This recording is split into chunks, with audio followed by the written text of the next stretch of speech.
Hello, I'm Diana Konecki, and for many years I've been presenting poems at open mic in front of a live audience. I like to branch into presenting my poems through social media and online.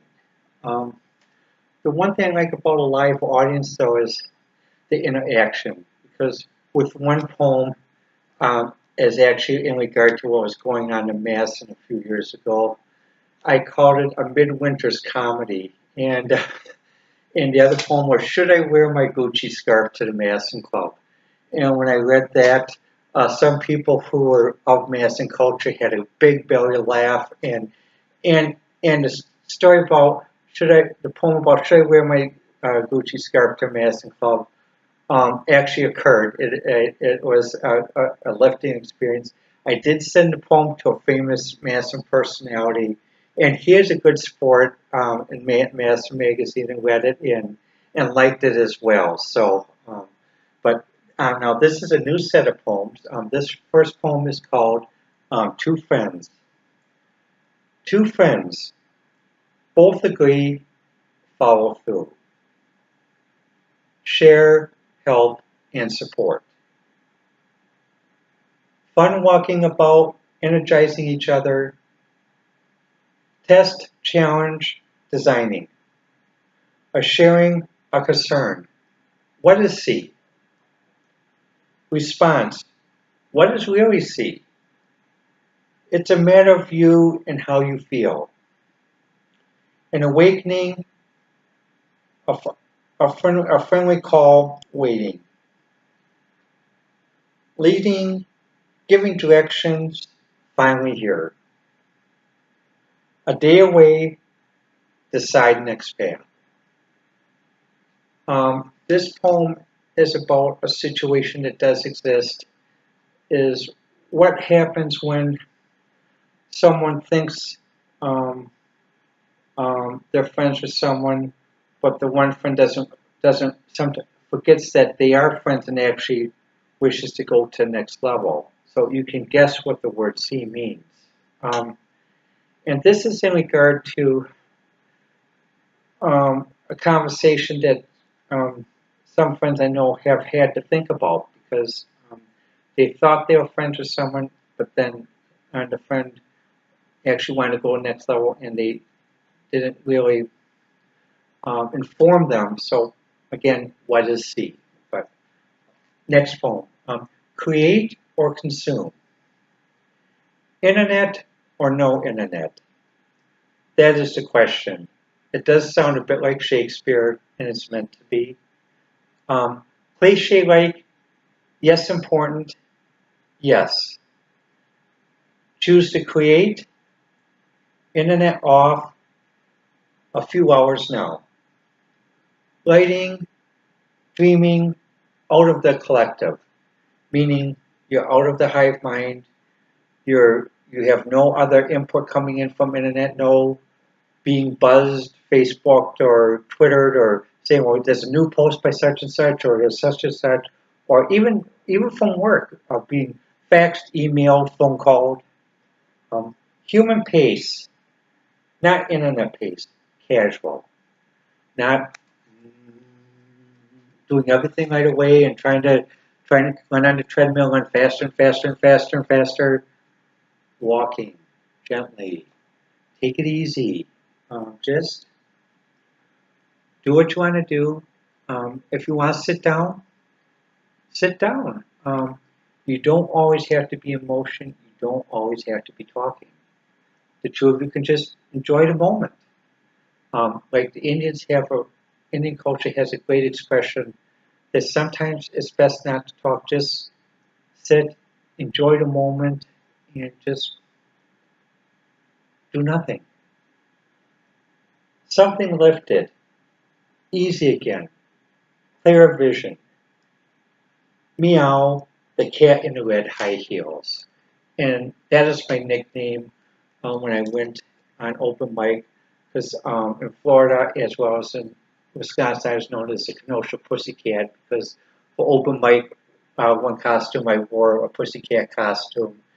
And it did have red high heels, actually platforms from Flirt, and the costume was also from Flirt, and it won second place because one other person actually came in a more elaborate costume because since I'm LGBT, they actually it's actually more of a challenge for them to come in a costume that they wanted to come in. But that's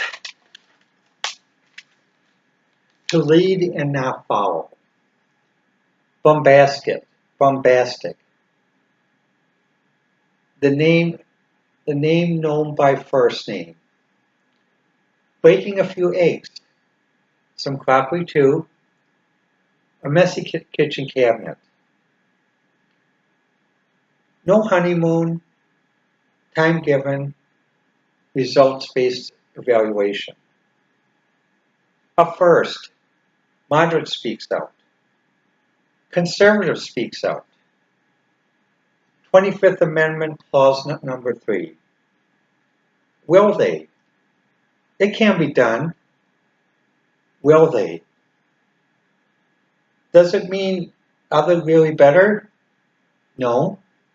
It means another round of pragmatism.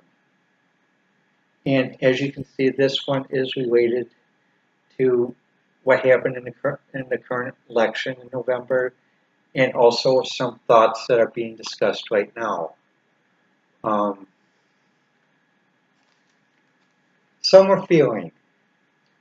Finally, return to 80s. Spirit and temperature. What do I mean by spirit and temperature? Well, temperature is easy. 80 degrees, summer clothes. What I mean by spirit, I mean, so to me, it's the computer revolution spirit. It's the spirit that Madonna showed when she was able to be in the Go-Go's, when they were able to be the first women artists to make it on their own. They weren't a girl group. They made it on their own. Madonna set up her own company. Actually, Madonna and I are born in the same year.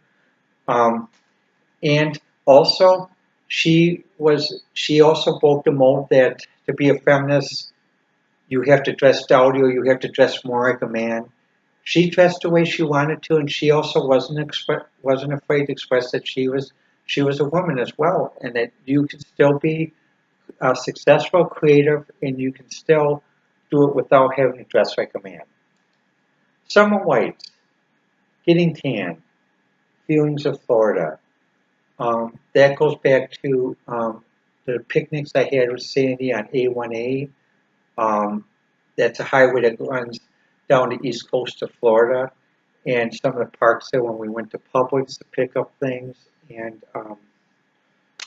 Sweet Bay as well to get things too.